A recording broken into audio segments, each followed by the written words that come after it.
When I was going to school, I had a few great teachers and a lot of mediocre teachers.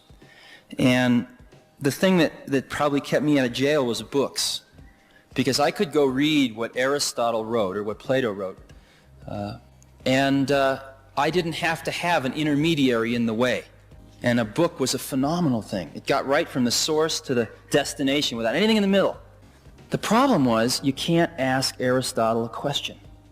And I think as we look towards the next 50 to 100 years, if we really can come up with these machines that can capture an underlying spirit or an underlying set of principles or an underlying way of looking at the world, then when the next Aristotle comes around, then maybe someday after the person's dead and gone, we can ask this machine, hey, what would Aristotle have said? What about this? And maybe we won't get the right answer, but maybe we will. And that's really exciting to me. And that's one of the reasons I'm doing what I'm doing.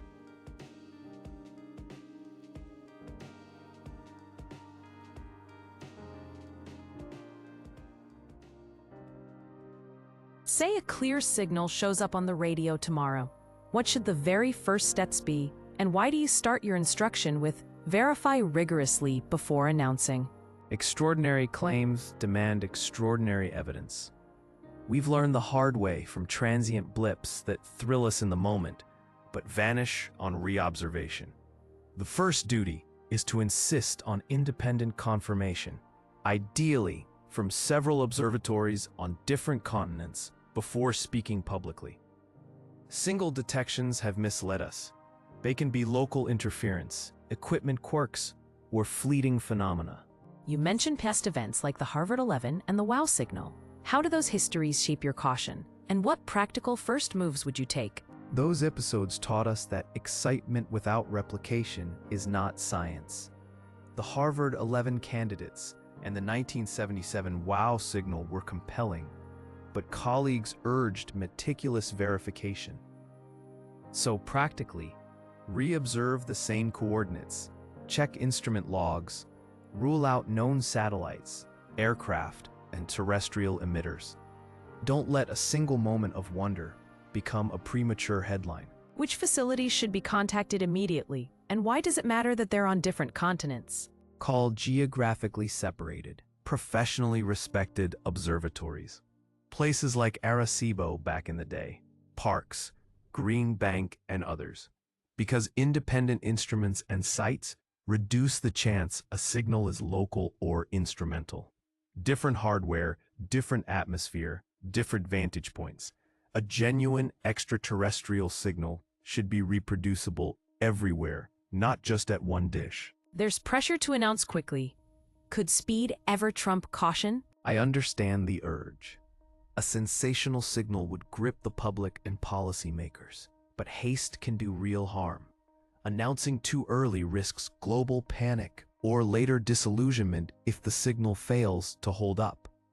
Transparency about an ongoing investigation is essential, but declarations of certainty must wait for robust confirmation. If the signal persists across those observatories, what comes next before a public statement? Even after independent confirmation, follow a methodical path. Authenticate the data, analyze spectral and temporal properties, compare with known astrophysical sources, and invite independent teams to peer review the findings. Seek patterns, narrow band emissions, repetitions, artificial modulation, and look for universal anchors like hydrogen lines or prime number sequences. Peer review and reproducibility are non-negotiable. How should we communicate with the public to avoid panic or misinformation in those early hours? Tell the truth with humility. Explain what has been confirmed and what remains uncertain. Describe the steps being taken.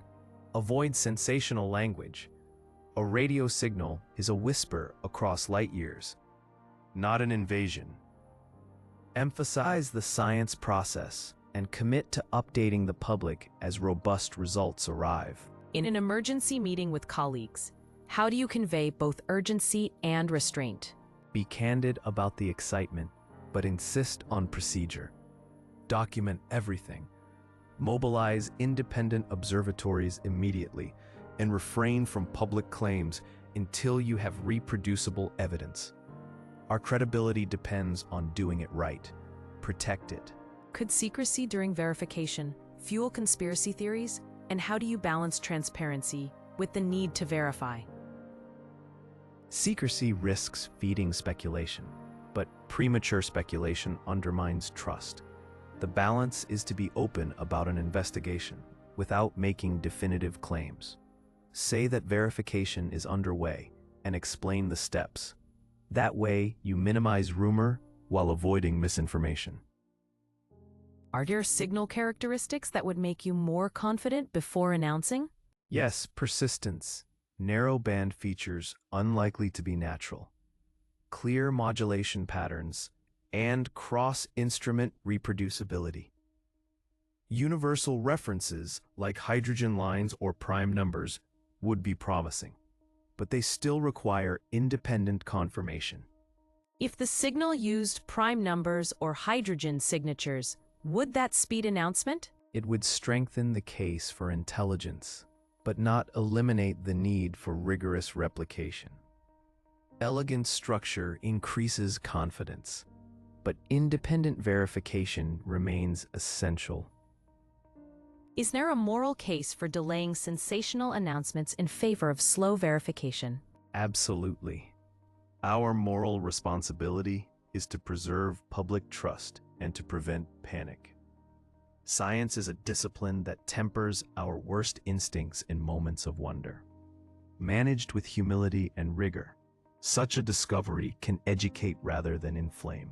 Let's turn now from verification to what such discoveries of life elsewhere would mean for our priorities and sense of ourselves.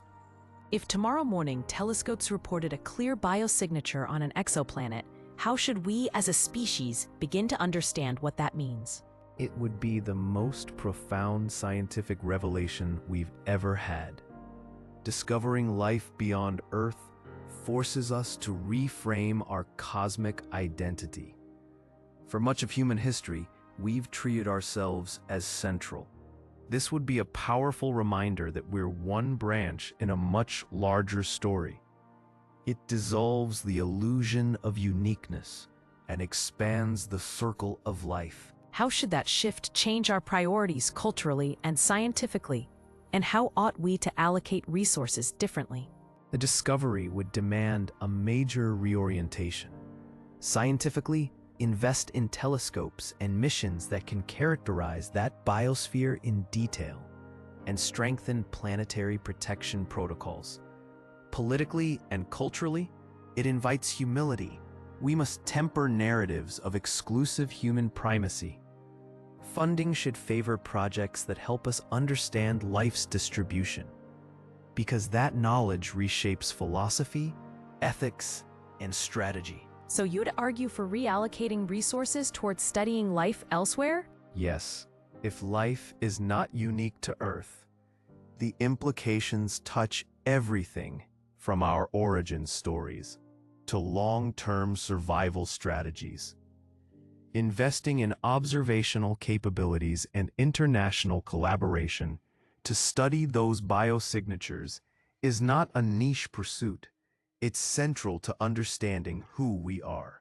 Beyond the science, how might this change how societies see themselves? It would be a humbling, potentially unifying experience. Recognizing life elsewhere can weaken parochial ideologies and strengthen a shared sense of stewardship for our planet. It won't erase conflicts, but it reframes them within a vaster perspective and offers a new context for cooperation. When you worked on the Voyager Golden Record, why did you think music could communicate things other signals couldn't? Music has structure, rhythm, pitch relationships, harmonies, that any mind capable of recognizing patterns might notice. While we can't assume alien aesthetics, pattern recognition is a universal cognitive skill. Music can convey emotional texture in a way raw data cannot. It's an invitation rather than an encyclopedia. So we chose a mix. Natural sounds, images, greetings in many languages, and music from many cultures. a balance of factual anchors and expressive things that suggest who we are. If you were to compose a new universal message today, what would you put in it? I'd keep the same spirit. Basic scientific references, mathematics, atomic frequencies as a common ground, paired with elements that reflect our wonder and fragility. The message should say who we are, where we are, and offer a glimpse of our curiosity. It's not about sending a complete history, but extending an invitation. These are beings who look outward and ask questions. So the tone is more conversational and invitational than declarative? Exactly. The record should be an opening line, not a manifesto. Facts to establish common reference points, and the rest to express the human experience, curiosity, art, sound, so an alien recipient would have a sense of both our mind and our feelings. Of all the existential risks we face this century, which would you prioritize right now? And what urgent policy should leaders adopt this week? The essential point is methodological. Treat extinction risks with scientific rigor. Ask what we can measure, estimate timing, map cascading effects, and then ask whether policy can alter that trajectory. Whether it's nuclear war, runaway climate change, or misuse of powerful technologies, the moral imperative is the same. If we can prevent catastrophe, we must try. Concretely, how should leaders act, and what kind of collective action is most crucial? Leaders should adopt policies grounded in evidence. Enforceable arms control agreements, aggressive and sustained climate mitigation, and governance frameworks for emerging technologies. International cooperation is not optional. Many threats are transnational. Fund monitoring institutions. Create resilient treaties that survive political turnover, and make prevention a shared public good. Is public education part of that solution? Absolutely. Democracies need informed citizens who can grasp trade-offs and support long-term policies. Science literacy, independent institutions, and global cooperation are mutually reinforcing. They reduce the chance of catastrophic missteps and make collective action possible. You coined a baloney detection kit. Can you remind us of its core habits and why they mattered, and how they should evolve for the internet age? The fundamentals remain. Seek independent confirmation. Demand substantive debate among informed people, and treat authority as suggestive, not decisive. Favor hypotheses that are falsifiable.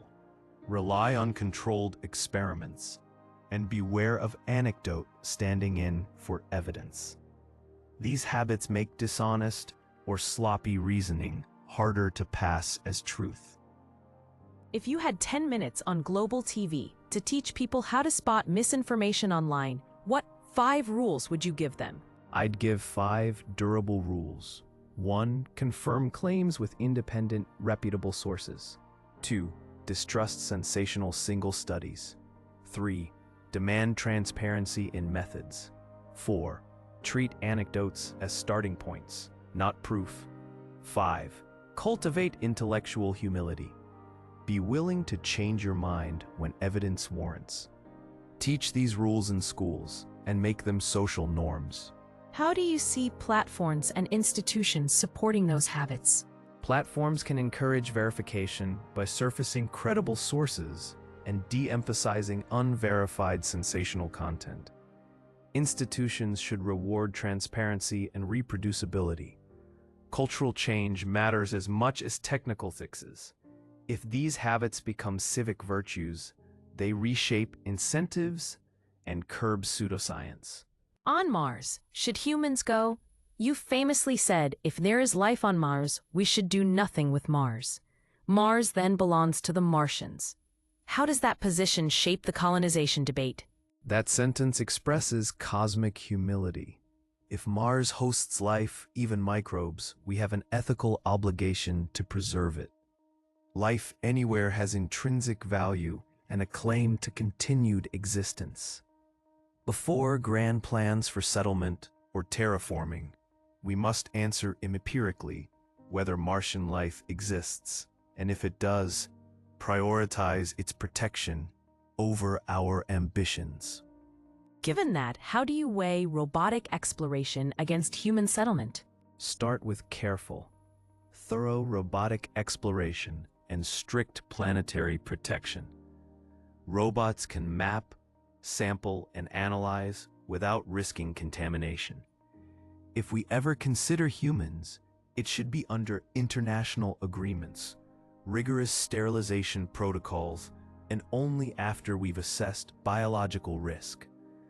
The default should be preservation and study, not exploitation. Does that mean a permanent moratorium on human presence if life is found?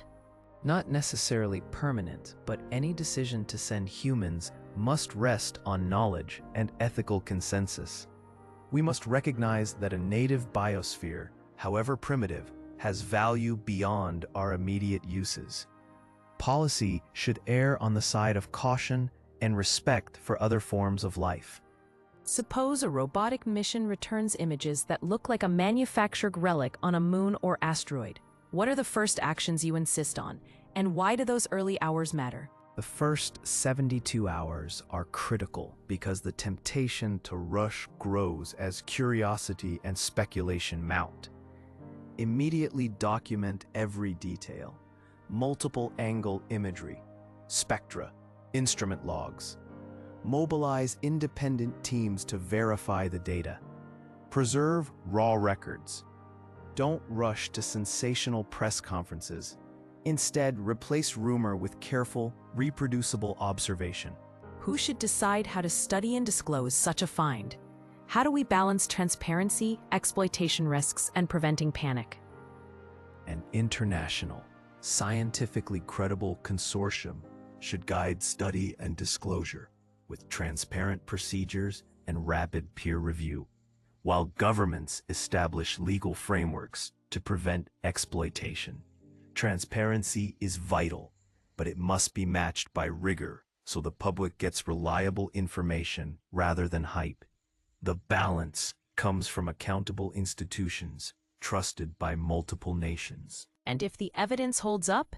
If independent verification confirms an artifact, then proceed with cautious but open disclosure, coupled with international governance on access, preservation, and study. Extraordinary discoveries demand extraordinary responsibility. People often feel they must choose between science and spirituality. Did you see that as necessary? Not at all. The hunger for meaning is deep, and science can be profoundly spiritual without abandoning evidence. Understanding the cosmos often evokes reverence and awe. The false choice between dry materialism and comforting illusion impoverishes us. Instead, embracing rigorous truth can itself be a source of meaning. Science's discoveries, the fact that we and everything we know arose from cosmic processes, can inspire humility and wonder. Practically, what public rituals or narratives could science offer to satisfy the spiritual impulse?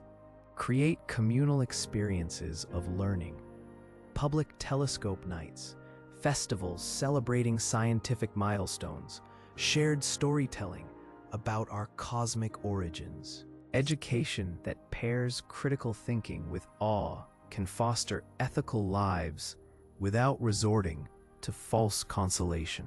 Science can nourish the spiritual impulse by offering honest, beautiful narratives about who we are and where we come from. If you could put one guiding rule into every advanced AI, what would it be in plain terms? I'd call it the cosmic stewardship imperative.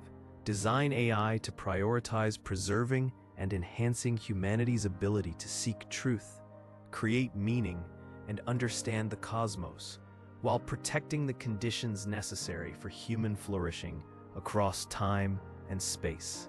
It's an ethic, knowledge over ignorance, stewardship over short-term gain. How would you enforce such an ethic across borders and commercial interests? Through international accords, transparent audits, and independent oversight, models similar to arms control treaties. Standards embedded in engineering practices, independent certification bodies, and a culture of accountability among developers and funders. In the end, it requires cooperation among civil society, science institutions, and governments to make stewardship a design norm. You distilled one line as the most important thing to say to young people. Why that phrasing, and how does it carry forward the pale blue dot message? The line is meant to do three things: restore cosmic perspective, insist on our shared humanity, and elevate moral responsibility without melodrama. The pale blue dot reminded us that our world is fragile and small in the cosmic dark. The distilled sentence asks those who inherit this planet to act with care, not through guilt, but through stewardship. If that line were broadcast to every young person, what would you hope they do with it? I hope they'd take it as an invitation to be kinder, more curious, and more responsible. To recognize they are stewards of a precious history, and to let that perspective inform their choices. If a few are moved to act with greater generosity and care, the message will have done its work.